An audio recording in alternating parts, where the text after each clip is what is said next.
Right, everyone, we are here to listen to me read Emma by Jane Austen. I'll just read a little bit of the introduction, because it's a long introduction, because this woman's a genius. Tiny bit of the introduction, and we'll get into it, okay? Okay, I'll tell you when to skip forward in the comments of the video, because I don't know how long it's going to take. Jane Austen's Emma was released December 1815, although the year 1816 was printed on its title page. Her fourth novel to be published, Emma was also the last she saw through publication before her death in July 1817. According to notes kept by her elder sister Cassandra, Austen began writing Emma on January 21st, 1814, and completed the novel on March 29th, 1815. During this time, Austen turned 39. I am to turn 40 this year, so that is very interesting to me. She also celebrated the publication of her novel Mansfield Park in May 1814. She had already successfully published Sense and Sensibility in 1811 and Pride and Prejudice in 1813. Austen's extraordinary productivity as a writer during the 1810s was made possible by a secure and supportive home environment. Since 1809, she had lived with Cassandra, their mother Cassandra Lee Austen, and their friend Martha Lloyd in the village of Chawton, in the rural county of Hampshire in northern England. It says southern, but I did say northern, in southern England. Jane and Cassandra's father, the Reverend George Austen, had died in 1805, leaving his widow and two unmarried adult daughters with comparatively little income. The Austen family was cultured and educated, but not especially wealthy. Jane's brothers made their living variously in the clergy, in the navy, and in banking. Both Jane and Cassandra had considered marrying. When Jane was almost 27, she first accepted and then within a day turned down a marriage proposal from a rich family friend. Cassandra had been engaged in her early 20s to a man who died before they could marry. The house in which the four women lived, then called Chawton Cottage, was the property of Edwin Austen Knight, the third of the 6 Austen brothers.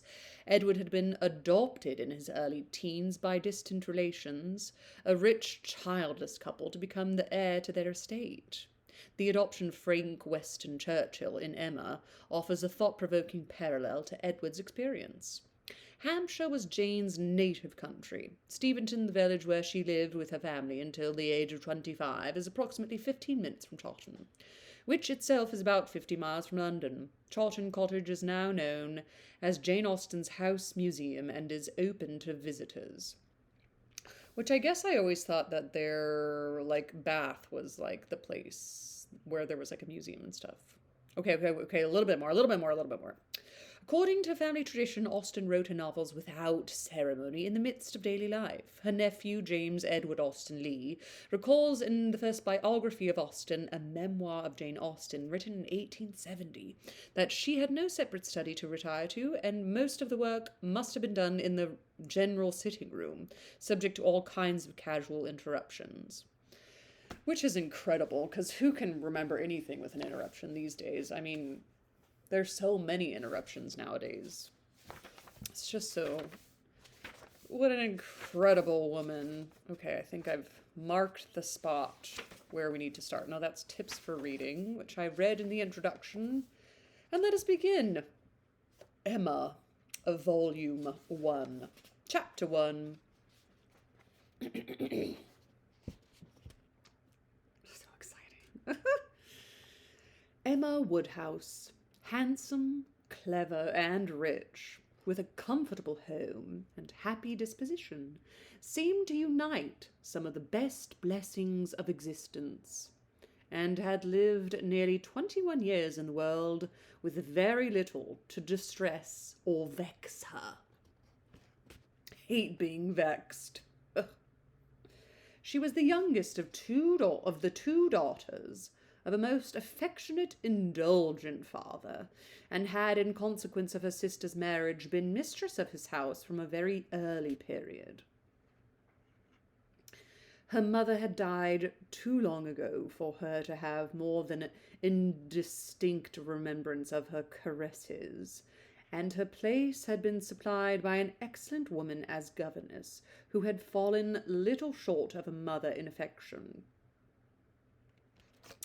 There's like some sort of Disney theme happening, right? Where the Dashwoods, their dad died. In this book, the mom's dead. Was there a death in Pride and Prejudice? No, nobody died in Pride and Prejudice. Although they were afraid that their dad was gonna die, and then Mr. Collins was gonna take over. But nobody died in Pride and Prejudice, right? Just Lydia went away and eloped, which is just like a death. Is what Jane Austen wrote. Who said that? It would have been better if she had died. Oh my god. Okay. Great start. Excellent woman as a governess who had fallen a little short of a mother in affection. Great. Love a governess.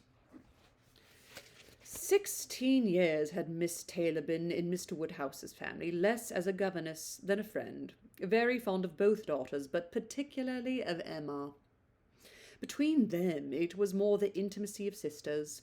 Even before Miss Taylor had ceased to hold the nominal office of governess, the mildness of her temper had hardly allowed her to impose any restraint.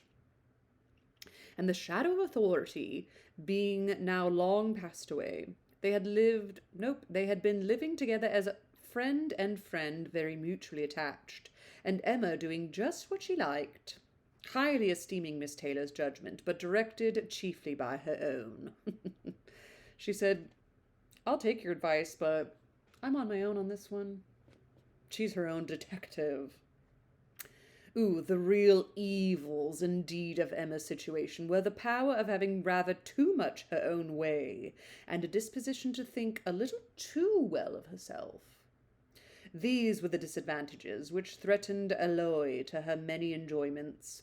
The danger, however, was at present so unperceived that they did not by any means rank as misfortunes with her.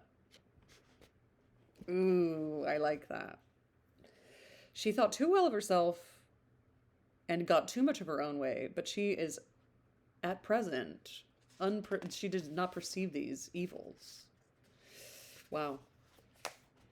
Sorrow came, a gentle sorrow, but not at all in the shape of any disagreeable consciousness. Miss Taylor married. Oh, Miss Taylor, her governess married off. Ugh. It was Miss Taylor's loss which first brought grief. It was on the wedding day of this beloved friend that Emma first sat in mournful thought of any countenance. The wedding over, and the bride people gone, her father and herself were left to dine together, with no prospect of a third to cheer a long evening. Her father composed himself to sleep after dinner, as usual, and she had then only to sit and think of what she had lost.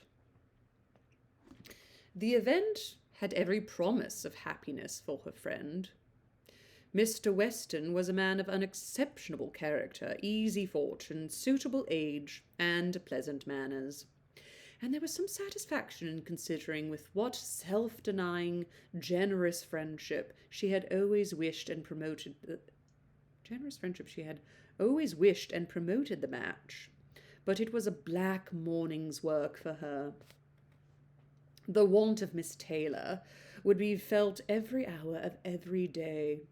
She recalled her past kindness, the affection of 16 years, how she had taught and how she had played with her from 5 years old, how she had devoted all her powers to attach and amuse her in health, and how nursed her through the very various illnesses of childhood.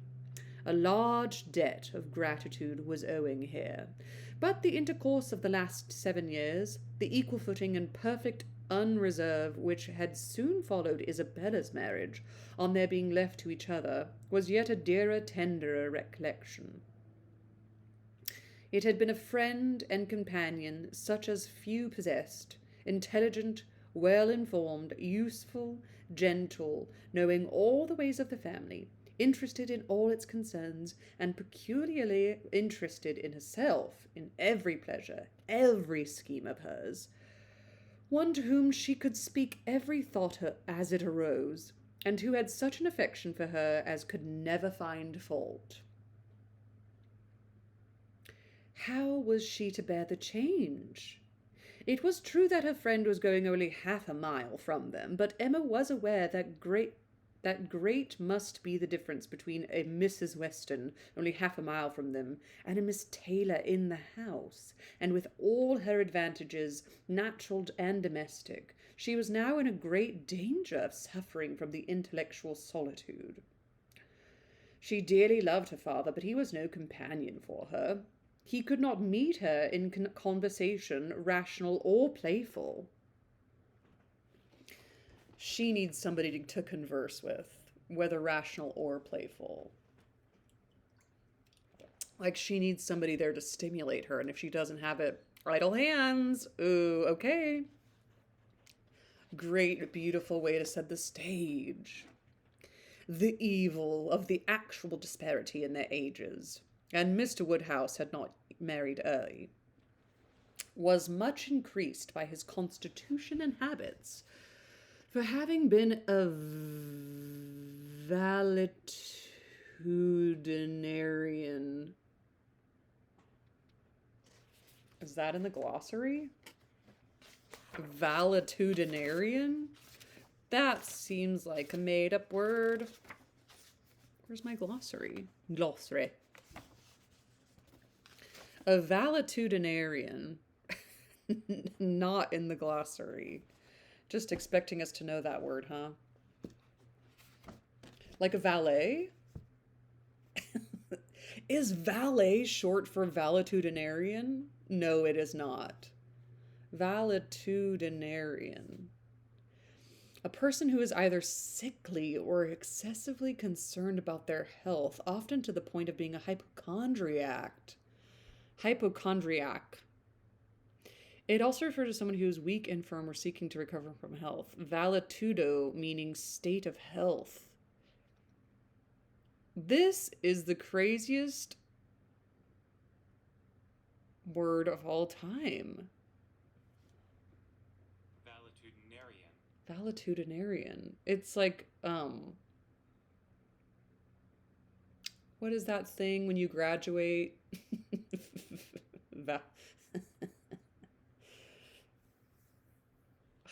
What is the difference between a hypochondriac and a valetudinarian? Oh, a valetudinarian might actually be sick. A person suffering from poor health. A hypochondriac's anxiety is often groundless. Jeez, what a way to say that. Okay, wow. Gotta write that word down. Valetudinarian. Valetudinarian. Why is that really blowing my mind right now? Okay. So, Miss Taylor's husband, oh no, Mr. Woodhouse. The equal of actual of their ages, Mr. Woodhouse, not increased by, okay, so Mr. Woodhouse, so Emma's dad is a valetudinarian. For having been a valetudinarian all his life, without activity of mind or body, he was a much older man in ways than in years. Okay. And though everywhere beloved for the friendliness of his heart and his amiable temper, his talents could not have recommended him at any time. Her sister, though comparatively but little removed by matrimony, being settled in London, only 16 miles off, was much beyond her daily reach, and many a long October and November evening must be struggled through at Hartfield before Christmas before Christmas brought the next visit from Isabella and her husband and their little children to fill the house and give her pleasant society again.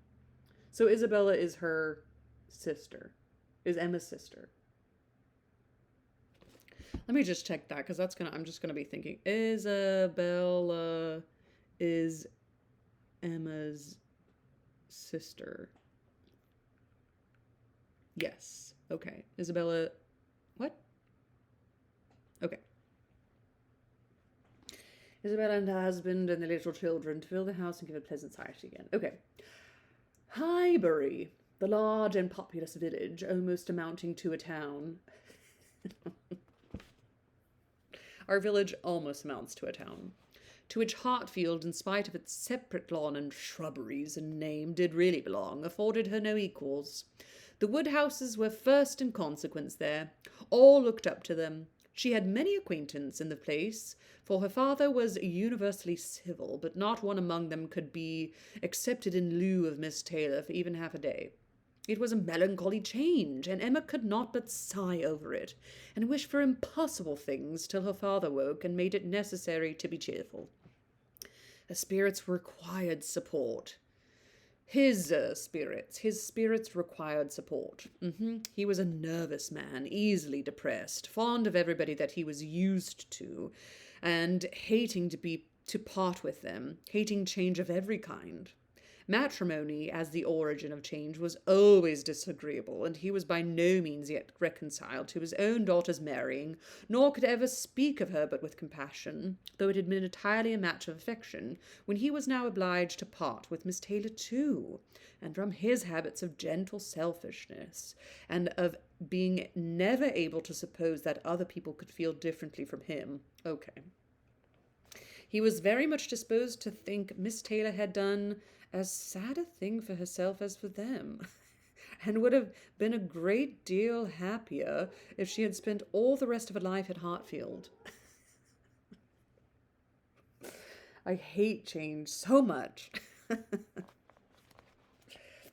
Emma smiled and chatted as cheerfully as she could to keep him from such thoughts, but when tea came it was impossible for him not to say exactly as he had said at dinner. Poor Miss Taylor, I wish she were here again. What a pity it is that Mr. Weston ever thought of her. I cannot agree with you, Papa. You know I cannot. Mr. Weston is such a good-humoured, pleasant, excellent man that he thoroughly deserves a good wife, and you would not have had Miss Taylor live with us forever and bear all my odd humours when she might have a house of her own. A house of her own? But where is the advantage of a house of her own? This is 3 times as large, and you have never had odd humours, my dear. How often shall we be going to see them, and then they coming to see us? We shall always be meeting. We must begin. We must go and pay our wedding visit very soon. My dear, how am I to get so far? Randalls is such a distance. I could not walk half so far. No, Papa, nobody thought of you walking. We must go in the carriage, to be sure. The carriage? But James will not like to put the horses to for such a little way. And where are the poor horses to be while we are paying our visit? They are to be put in Mr. Weston's stable, Papa. You know we have settled all that already. We talked it all over with Mr. Weston last night, and as for James, you may be sure he will always like going to Randalls because of his daughter's being housemaid there. I only doubt whether he will ever take us anywhere else. That was your doing, Papa. You got Hannah that good place. Nobody thought of Hannah till you mentioned her. James is so obliged to you. I am very glad I did think of her. It was very lucky, for I would not have had poor James think himself slighted upon any account, and I am sure she will make a very good servant. She is a civil, pretty-spoken girl. I have a great opinion of her. Whenever I see her, she always curtsies and asks me how I do, in a very pretty manner. And when you have had her here to do needlework, I observe she always turns the lock of the door the right way and never bangs it. And I'm sure she will be an excellent servant, and it will be a great comfort to poor Miss Taylor to have somebody about her she is used to see. Whenever James goes over to see his daughter, you know, she will be hearing of us. He will be able to tell her how we all are. Emma spared no exertions to maintain this happier flow of ideas, and hoped, by the help of backgammon, to get her father tolerably through the evening, and be attacked by no regrets but her own. The backgammon table was placed, but a visitor immediately afterwards walked in and made it unnecessary. I have to write down backgammon because I have a list of all these games that I want to learn how to play, and backgammon is not on there. And there needs to be a Regency era game teacher. There needs to be a Regency era game teacher because there are so many games that I don't think anybody knows how to play anymore. So we need to learn whist. We need to learn... My list isn't in here. I tore it out and I don't know why. So it's gone. I have to make a new list. Whist and backgammon. I mean, I know people still play that, but I don't know how to play. And I think we even used to have a backgammon box, but nobody knew how to play. We sold it. So somebody walked in. Here we are. Backgammon table was unnecessary. Mr. Knightley, a sensible man about 7 or 8 and 30, was not a very old and intimate friend of the family, but particularly connected with it as the elder brother of Isabella's husband. The elder brother of Isabella's husband. Brother. Okay. He lived about a mile from Highbury, was a frequent visitor and always welcome, and at this time more welcome than usual, as coming directly from their mutual connection in London. He had returned to a late dinner after some days' absence, and now walked up to Hartfield to say that all were well in Brunswick Square. It was a happy circumstance, and animated Mr. Woodhouse for some time. Mr. Knightley had a cheerful manner, which always did him good, and his many inquiries after poor Isabella and her children were answered most satisfactory. When this was over, Mr. Woodhouse gratefully observed, "It is very kind of you, Mr. Knightley, to come out at this late hour to call upon us. I'm afraid you must have had a shocking walk." "No, not at all, sir. It is a beautiful moonlight night, and so mild that I must draw back from your great fire." "But you must have found it very damp and dirty. I wish you may not catch a cold." "Dirty, sir? Look at my shoes, not a speck on them." "Well, that is quite surprising, for we have had a vast deal of rain here. It rained dreadfully hard for a half hour while we were at breakfast. I wanted them to put off the wedding." Oh my God, could you imagine? "By the by, I have not wished you joy, being pretty well aware of what sort of joy you must both be feeling. I have been in no hurry with my congratulations, but I hope it all went off tolerably well. How did you all behave? Who cried the most?" "Ah, poor Miss Taylor. 'Tis a sad business." "Poor Mr. and Miss Woodhouse, if you please, but I cannot possibly say poor Miss Taylor. I have a great regard for you and Emma, but when it comes to the question of dependence or independence, at any rate, it must be better to have only one to please than two, especially when one of those two is such a fanciful, troublesome creature." Oh, no, this is Emma talking. "Especially when one of those two is such a fanciful, troublesome creature," said Emma playfully. "That is what you have in your head, I know, and what you would certainly say if my father were not by." I believe it is very true, my dear." "Indeed," said Mr. Woodhouse with a sigh. "I am afraid it sometimes... No, I am afraid I am sometimes very fanciful and troublesome." "My dearest papa, you do not think I could mean you, or suppose Mr. Knightley to mean you? What a horrible idea! Oh, no, I only meant myself. I meant only myself. Mr. Knightley loves to find fault with me, you know, in a joke. It is all a joke. We always say what we like to one another." Mr. Knightley, in fact, was one of the few people who could see faults in Emma Woodhouse, and the only one who ever told her of them. Good to have those type of people around.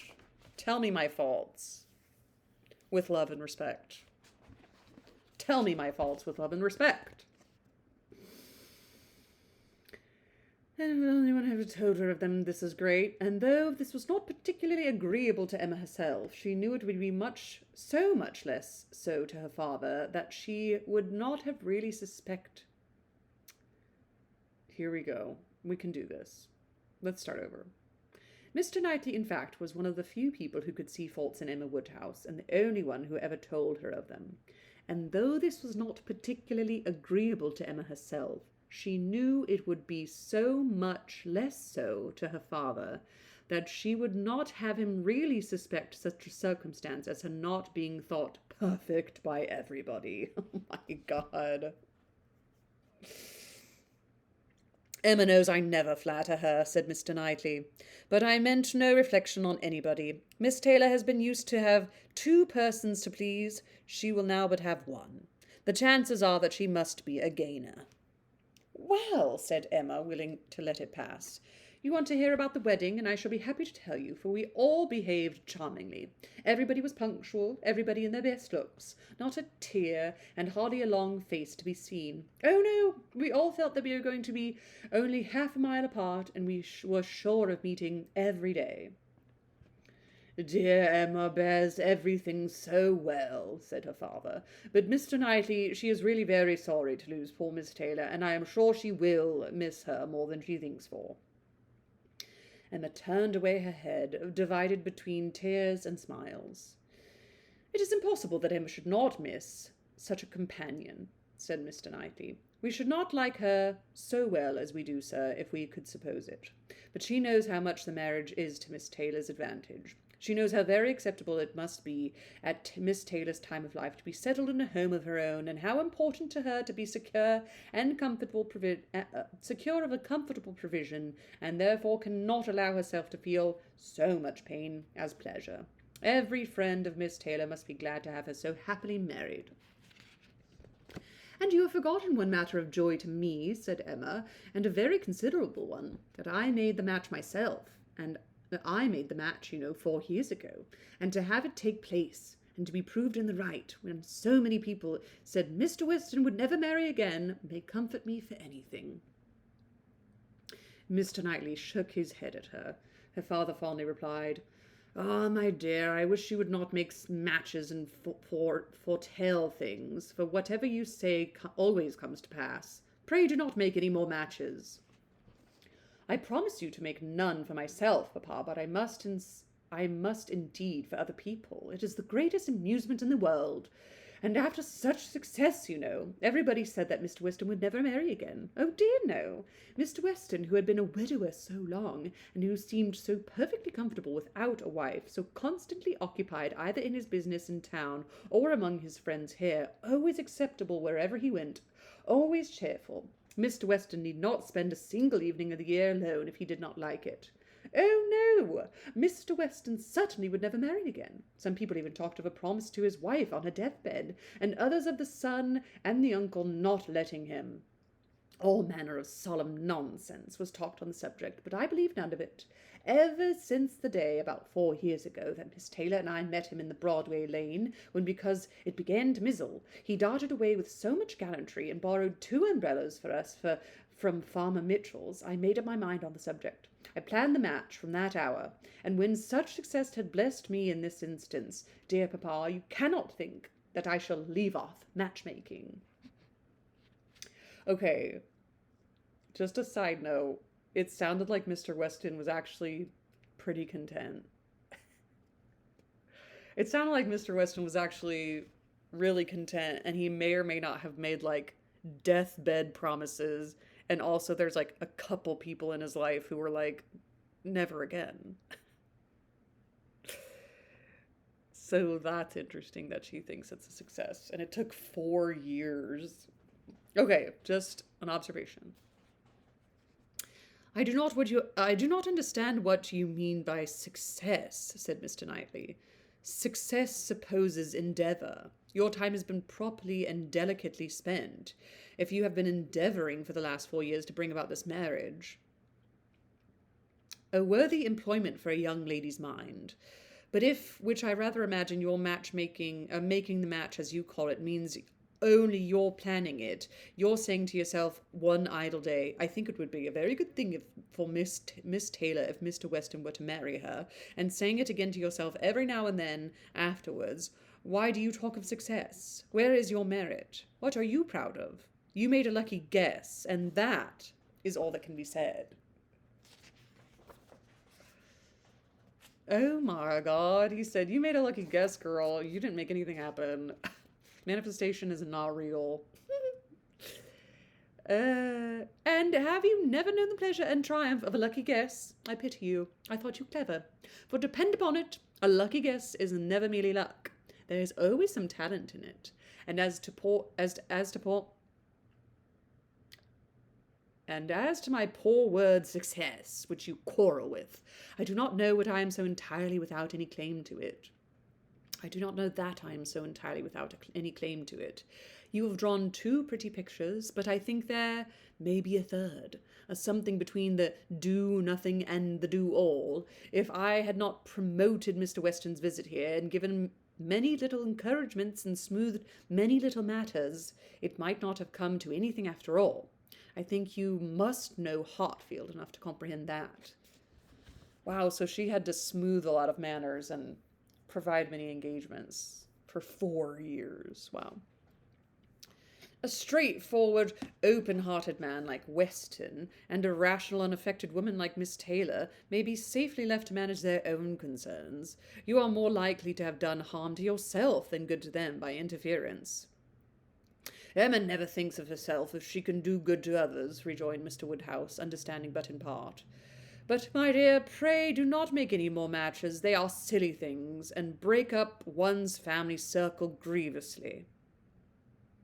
Break up one's family circle? Oh, yeah, he doesn't like anybody getting married. Oh, yeah, that's right. He said, you've broken up my family and were miserable. That's so funny. Only one more, Papa, only for Mr. Elton. Poor Mr. Elton. You like Mr. Elton, Papa. I must look about for a wife for him. There is nobody in Highbury who deserves him, and he has been here a whole year, and has fitted up his house so comfortably that it would be a shame to have him single any longer. And I thought, when he was joining their hands today, he looked very much as if he would like to have the same kind office done for him. I think very well of Mr. Elton, and this is the only way I have of doing him a service. Mr. Elton is a very pretty young man, to be sure, and a very good young man, and I have a great regard for him. But if you want to show him any attention, my dear, ask him to come and dine with us some day. That will be a much better thing. I dare say Mr. Knightley will be so kind as to meet him. With a great deal of pleasure, sir, at any time, said Mr. Knightley, laughing, and I agree with you entirely that it will be a much better thing. Invite him to dinner, Emma, and help him to the best of the fish and the chicken, but leave him to choose his own wife. Depend upon it, a man of 6 or 27 can take care of himself. That's right. Oh, I don't have a bookmark.